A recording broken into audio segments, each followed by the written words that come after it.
Pemirsa, cuaca ekstrim melanda kota Bandung, Jawa Barat. Rabu petang, hujan disertai angin kencang menerjang kawasan timur dan pusat kota Bandung hingga memicu terjadinya banjir.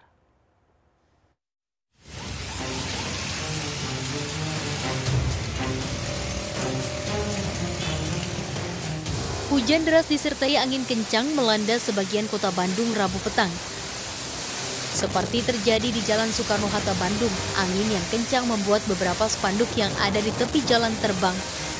Para pengendara pun memperlambat laju kendaraan dan menghindari pohon serta papan reklame. Curah hujan yang tinggi juga tidak tertampung saluran drainase di beberapa titik Jalan Soekarno-Hatta. Kondisi yang sama juga terjadi di beberapa wilayah kota Bandung seperti kawasan Antapani, Kiara Condong, dan Ciwastra. Sesuai dengan perakiraan Badan Meteorologi, Klimatologi, dan Geofisika, bulan Maret ini merupakan puncak musim hujan.